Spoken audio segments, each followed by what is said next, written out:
Bom, pessoal, vamos iniciar então para a nossa primeira aula magna, né?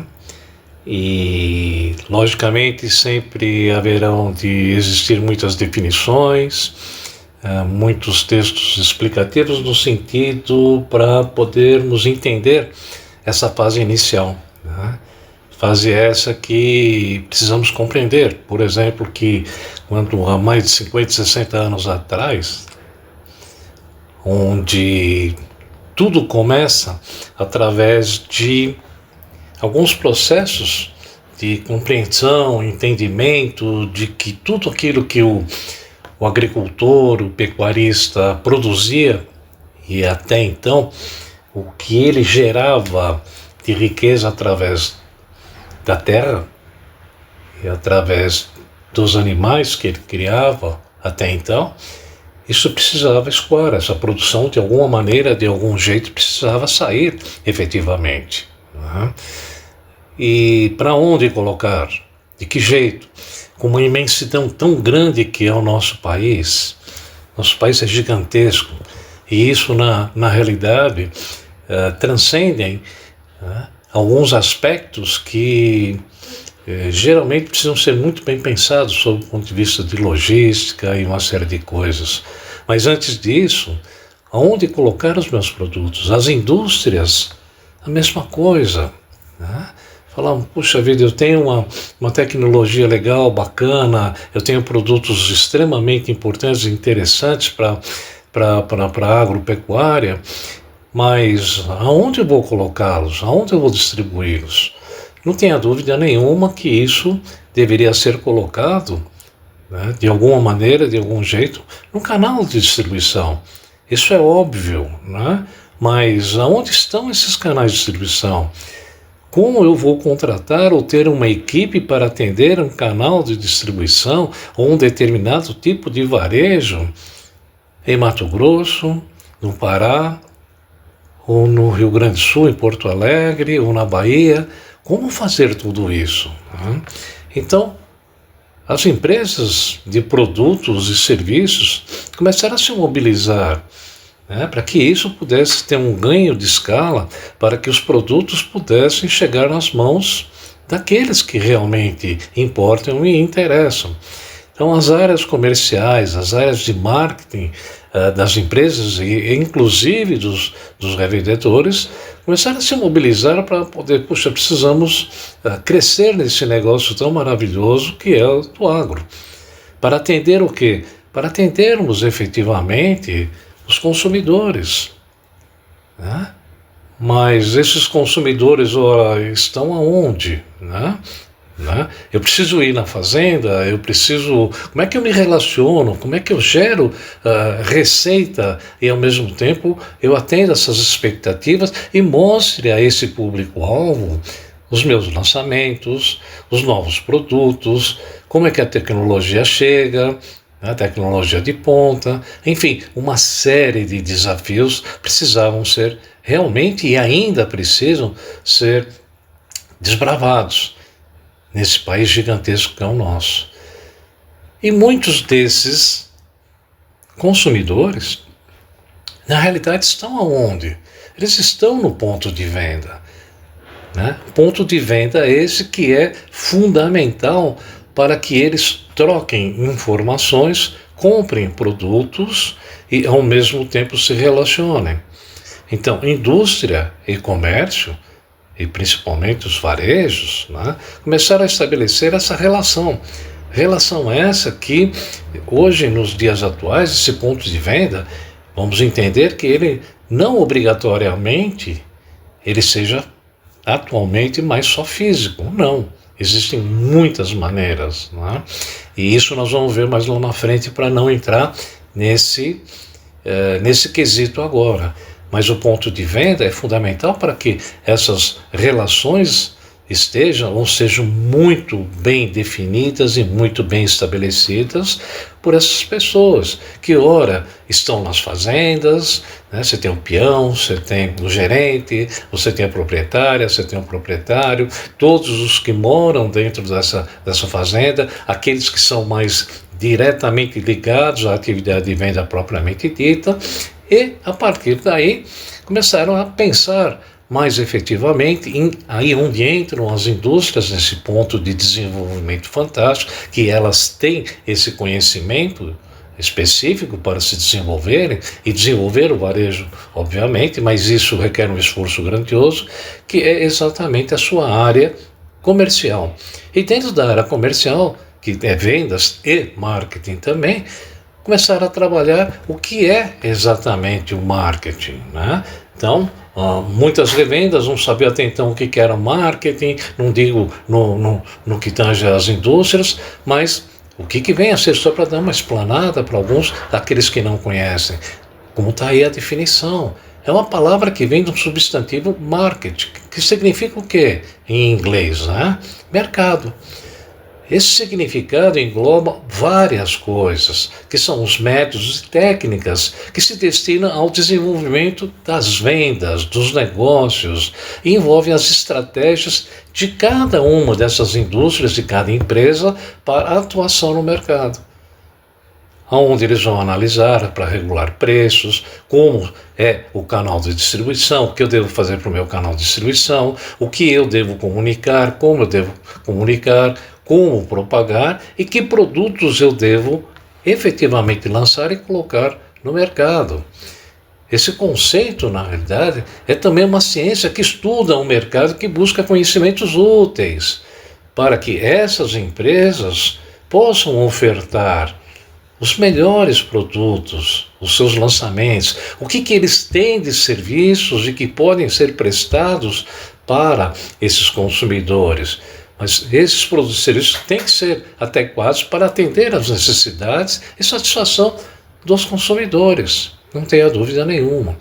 E aí nós chegamos com toda essa volúpia, com toda essa vontade, com toda essa ciência de todos esses estudos que essas empresas têm e fazem para que possa chegar até o varejo, nos encontramos com essa dada situação. Ou seja, estamos no ponto de venda.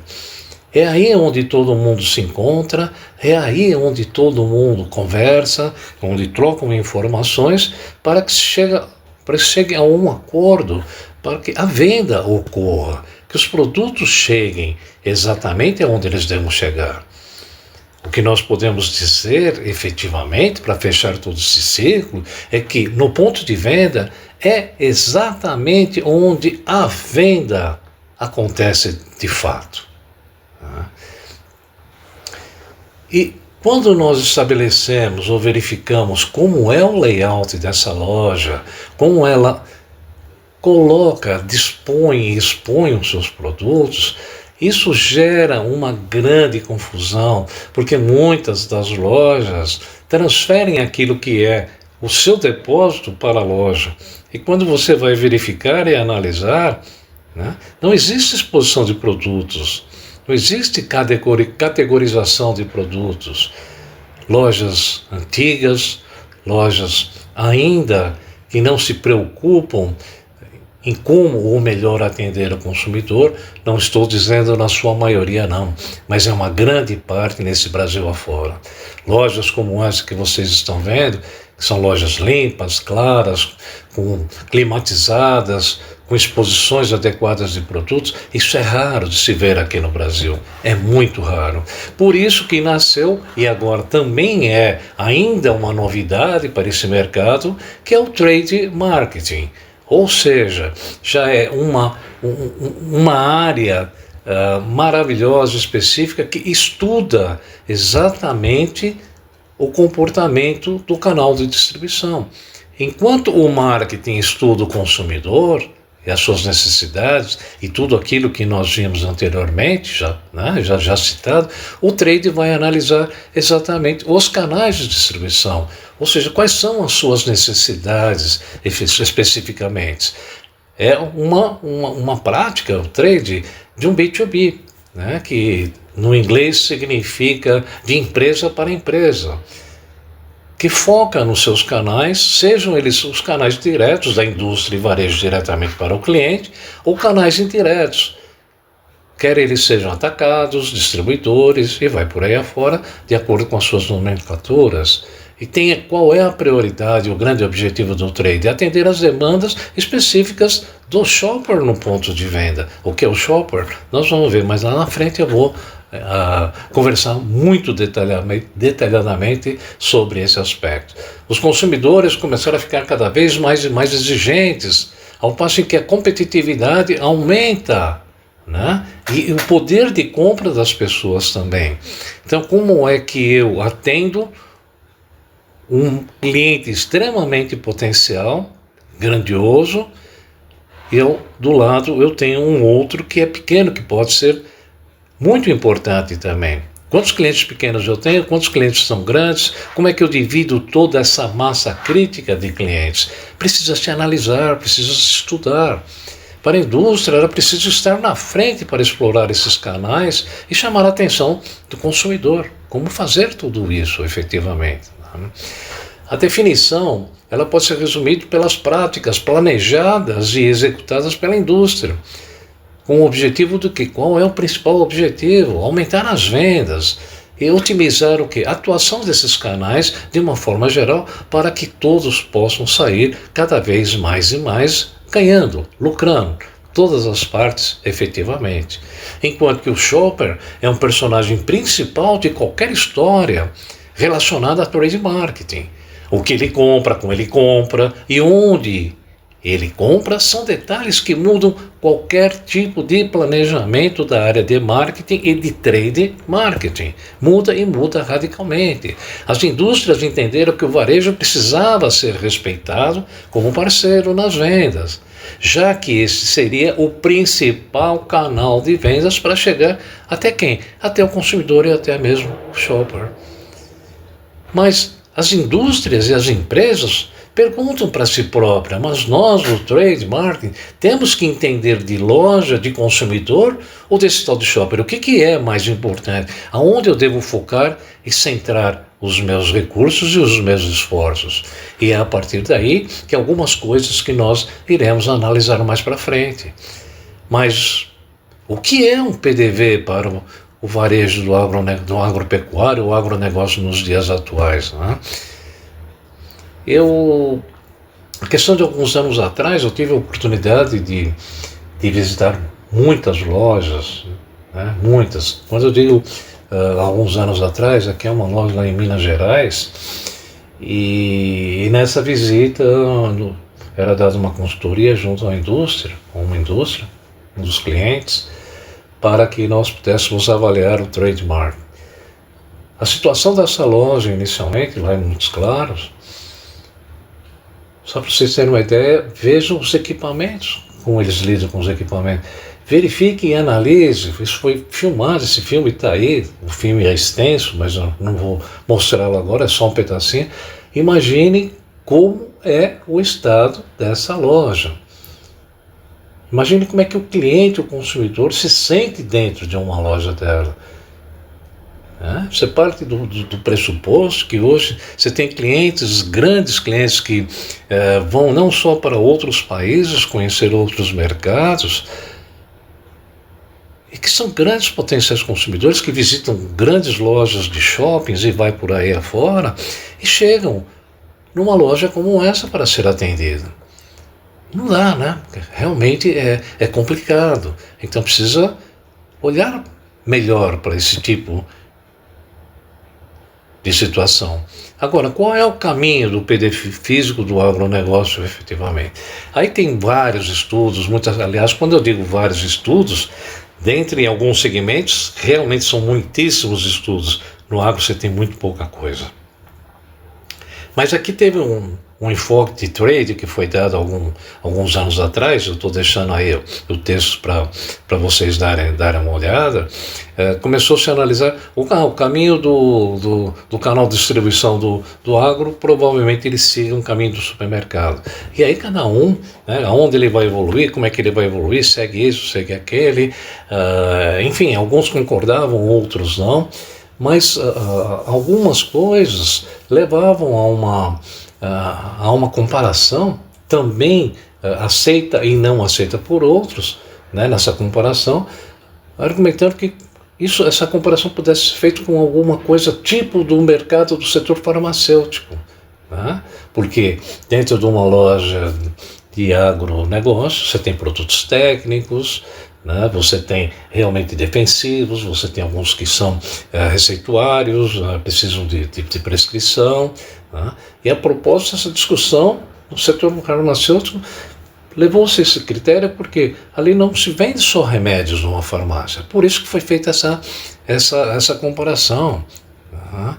Então, hoje essas lojas elas podem virar grandes shoppings, né, de produtos para o agronegócio e tem condições de ampliar as suas linhas de produtos e serviços. Né? Então você tem lá insumos, você tem produtos veterinários, você tem nutrição, acessórios, produtos para controle de pragas, ferramentas, equipamentos, um monte, mas muita coisa. Né? São muitos os itens que podem ser realmente comercializados. Que tipo de modelo? Então levou-se a essa característica para que se pudesse dar um direcionamento.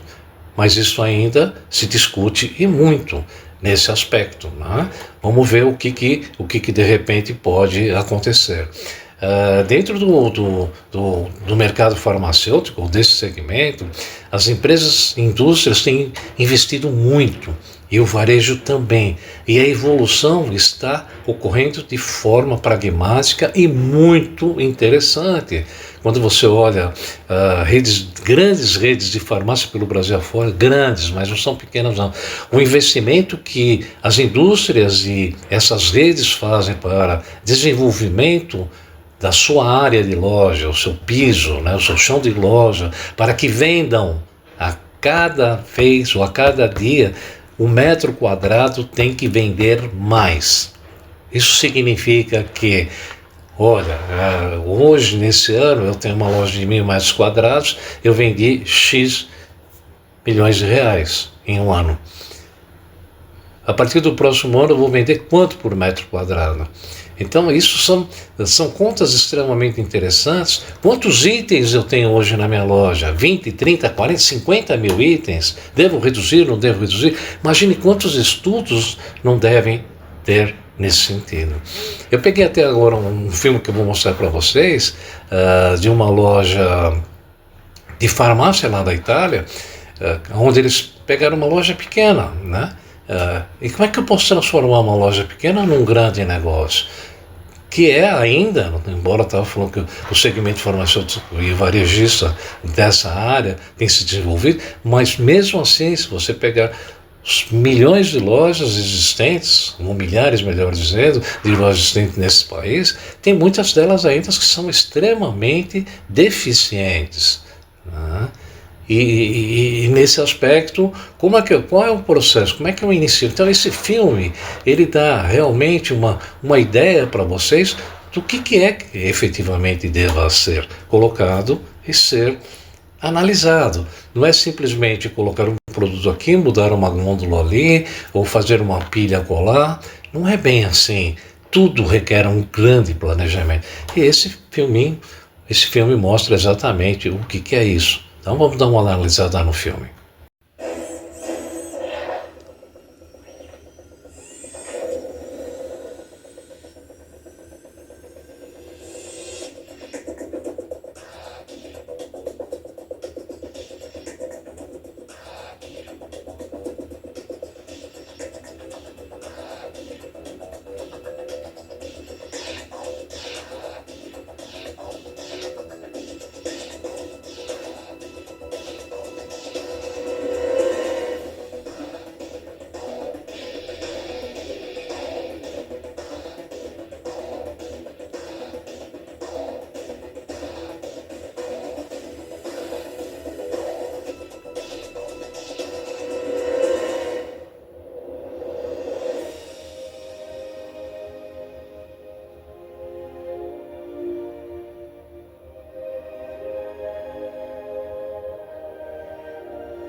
Bacana, né, pessoal? Como vocês podem ver que tem algumas fases dentro de um projeto que envolve desde arquitetura de loja, enfim, uma série de especialistas, de profissionais, para fazer com que a venda ocorra de uma maneira cada vez mais e melhor.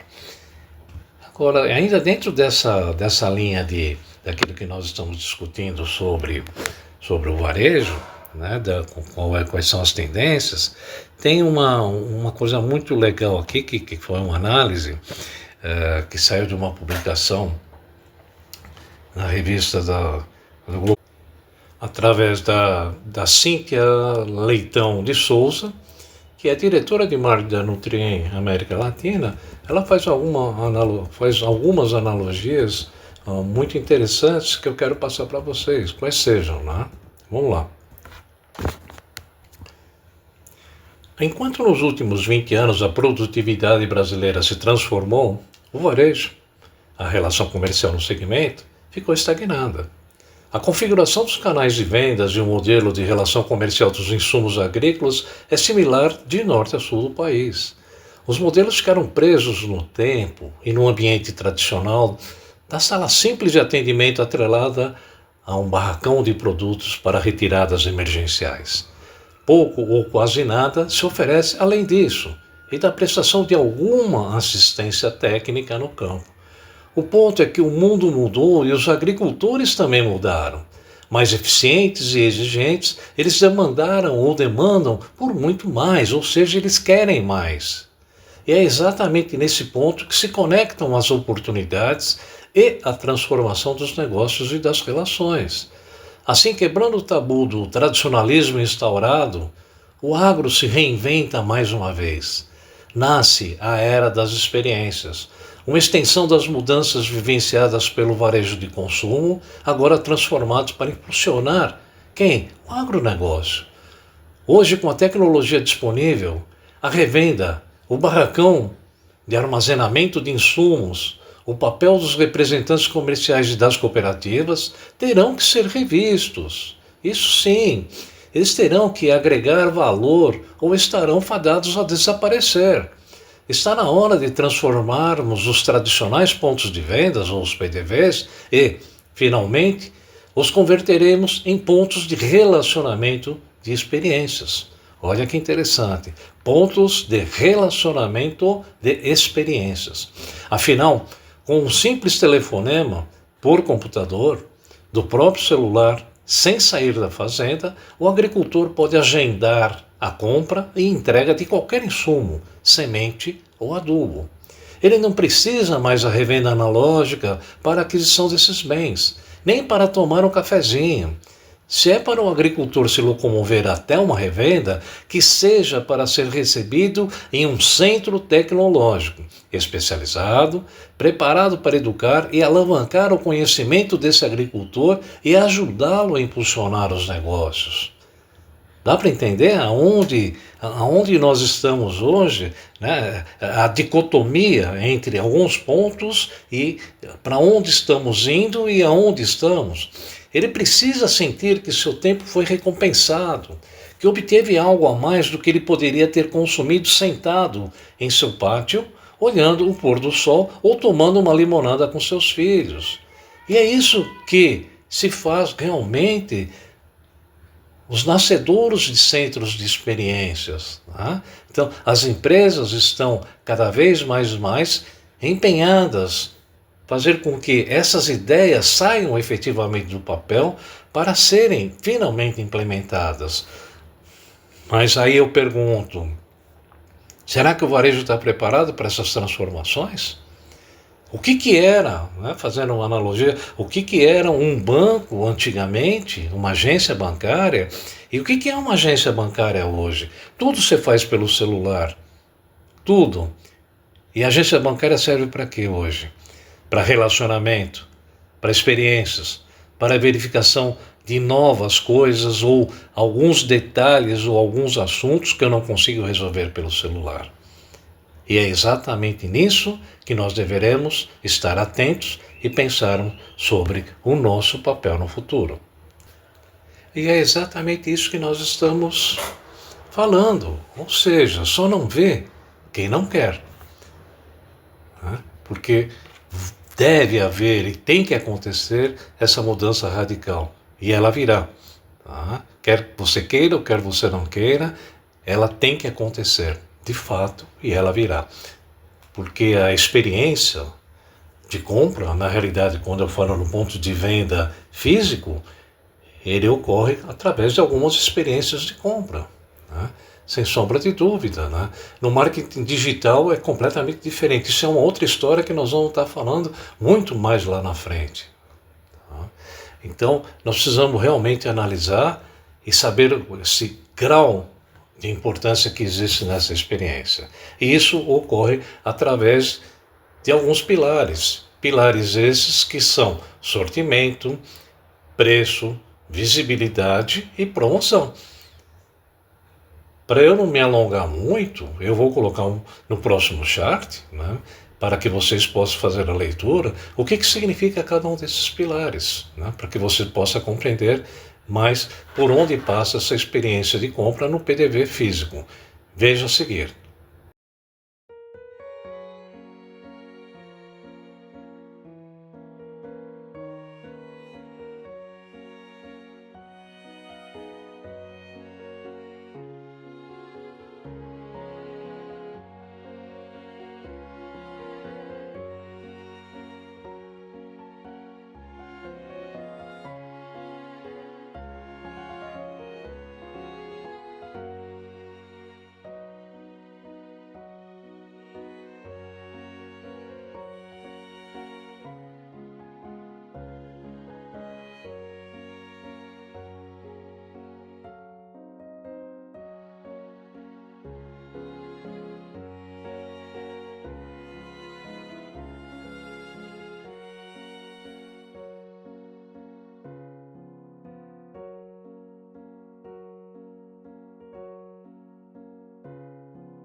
Uma vez analisado tudo isso, aí nós nos deparamos com uma foto de um ponto de venda. Não faz muito tempo, porque isso aqui tem o quê? 1 ano e meio, 2 anos aproximadamente. Olha só o chão dessa loja, o piso, né? Ou a loja propriamente dita. Aparentemente limpa, não tem, né? Assim Mas olha só, calçados sendo vendidos algumas caixas, colocado o preço, obviamente, e alguns calçados femininos e outros masculinos. Tá? Quem é que vai experimentar esses calçados? Tem lugar para sentar, para experimentar? Tem um espelho, alguma coisa para verificar como é que isso ficou? Não. Então eu quero vender determinados tipos de artigos que são vendidos em outras lojas de uma maneira, ou seja, tirei os sapatos dela do depósito e transferi para a loja e coloquei, faz uma pilhazinha aí qualquer, quem sabe eu não vendo. Não é assim. E isso acontece em várias lojas, não é em uma, em duas. Pega o caso dos chapéus. Vai lá, tudo pendurado, pendura naquele pilar. Cadê o espelho? Né? A pessoa quando coloca o chapéu na cabeça, ela quer ver como é que ficou aquele modelo. Quer homem ou quer mulher, ou seja mulher, não importa, né? Mas você não vai vender chapéu dessa maneira. Pode até sair um, dois ou três, sei lá quantos, não importa, não estou falando em quantidade, mas você pode vender muito mais. Você pode vender, fazer com que a sua loja, analisando para os itens, analisando a categoria de produtos, se você organizar, se você der serviço, atendimento qualificado e vai por aí afora, tantas e outras coisas que nós vamos ver, você com certeza vai incrementar as suas vendas, não tenha dúvida nenhuma. Não tenha mesmo, né? Mas há de se pensar, há de se quebrar a cabeça, há de se planejar e mudar. Isso você tem que acordar todo dia desta forma. Entrar na loja e perguntar para você mesmo, enquanto eu estou fazendo agora papel de consumidor, eu estou adentrando na minha loja. Como está essa loja?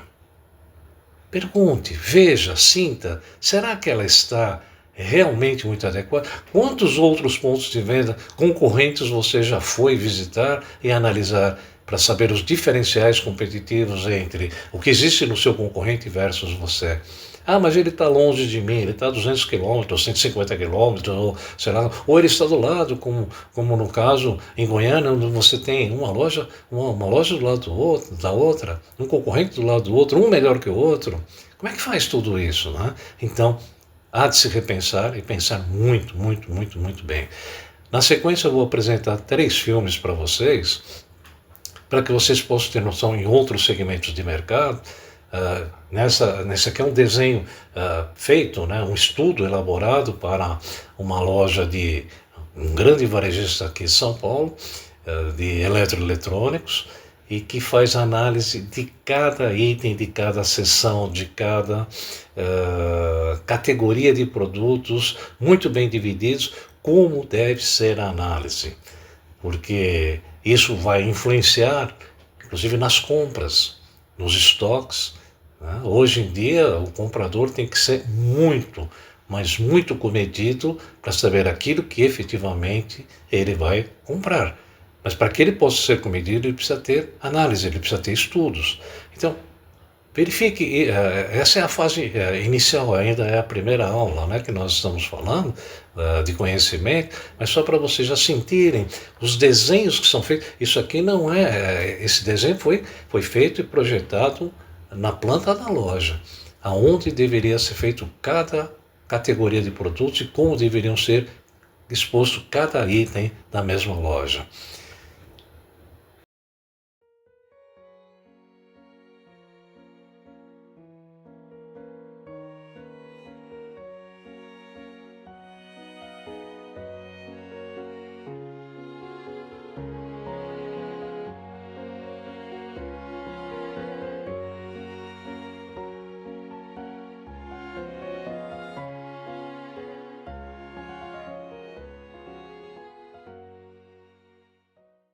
No outro filme, ou nesse filme, melhor dizendo, lá na Europa, precisava se fazer, olha que limpeza, que organização, né? Vejam que tudo está muito bem exposto, tudo está muito bem organizado, mas eu precisaria seduzir, ou eles precisavam, melhor dizer, seduzir, encantar esses clientes. O que eu posso fazer de diferente? Mas não é o diferente ser criativo por criativo. Criatividade é o dom de todo mundo. Nós vamos também conversar um pouquinho mais lá na frente sobre criatividade. Mas o que eu posso chamar a atenção e como eu posso fazê-lo?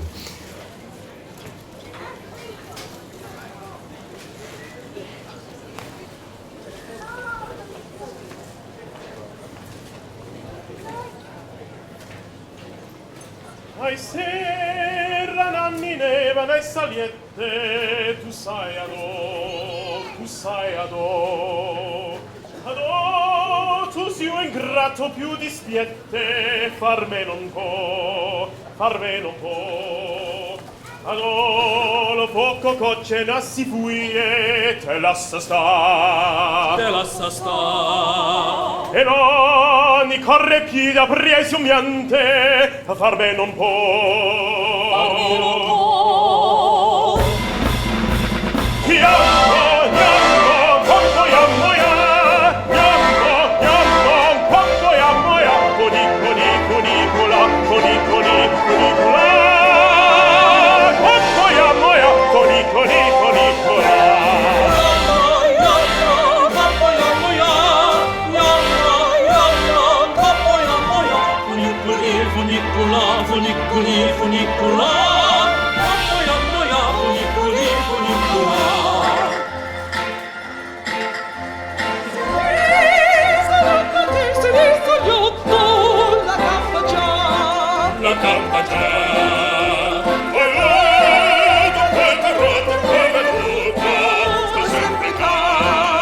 Sempre qua.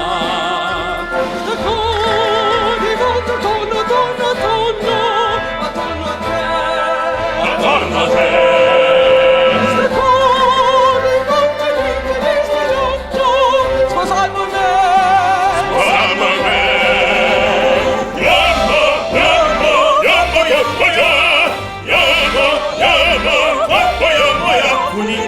Funicula,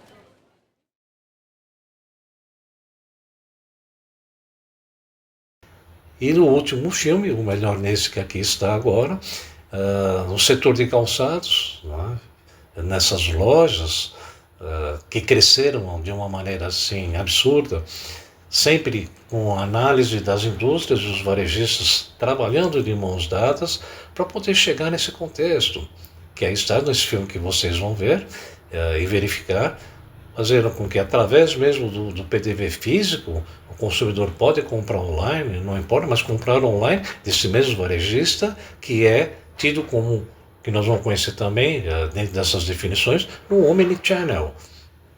Então, esse é um outro processo de evolução.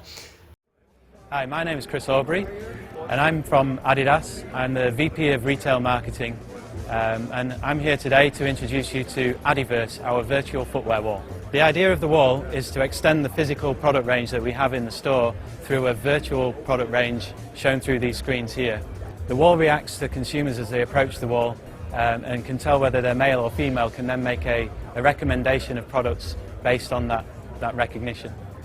So the consumer can browse through the different products that they see on the wall and they can choose one that they like and go directly in and see how that looks. Once they've chosen the shoe that they like, they can have a look at the shoe from any angle, rotate it freely, make it bigger, make it smaller. They can find out more information what that shoe is. So this is an F50. So here you can see the price, the sizes that are available in the store. It can give you recommendations of different colorways that are available, what surfaces I can play that shoe on. But more importantly, I can find out things like the technology behind the shoe, how it works, what it does. Or here we have the marketing content behind the shoe as well. So here we can see, for example, this shoe is the lightest shoe in class and how many goals were scored during the World Cup with this product. You can see the video content that we have available for the product. We can go full screen with that as well. We can find out as well what people are saying about the shoe in social networks. So here are Twitter feeds coming into the product, coming in about this product. And finally, if I like this shoe, I can decide that I'm going to buy it. So now it's added to my basket. And I can try the shoe, put my details in, choose what size I need, and then I'm ready to start the checkout process, which we would do here through a tablet PC. So a member of staff would bring the tablet over, then would then go into the checkout process. So we can see here the shoe that I chose. I can confirm that that's the shoe that I wanted. And here I have the opportunity to sign in if I have an account, create a new account, or sign up later and just go direct to sale. Again, confirm that that's the shoe I chose. I can decide to pay by credit card with a mobile payment device or pay straight at the cashier. And there I'm done. So go through to the cashier and pay. Então, nessa primeira aula de agora, faça análise desse vídeo, desses que estão, comece a colocar a sua cabeça para pensar e verificar quantas coisas podem ser alteradas e melhoradas na sua loja. Isso não é pensar e fazer um dia, isso é constante, isso é diário, é todo momento, é toda hora, é sempre a loja e o consumidor, o shopper que lá está, deve ser pensado a todo momento, todo instante e ser cobrado de toda a infraestrutura que trabalha na loja. Esse aperfeiçoamento, treinamentos, você, varejista, deve dar para o seu pessoal. Peça para as indústrias que estão extremamente interessadas em trabalhar com você para que você se desenvolva, porque através do momento que a sua equipe e você se desenvolve, ele vende mais. Então ele tem muito interesse, sim, não só em vender mais, mas estar de mãos dadas para que os negócios evoluam sobremaneira. Até a próxima aula. Obrigado.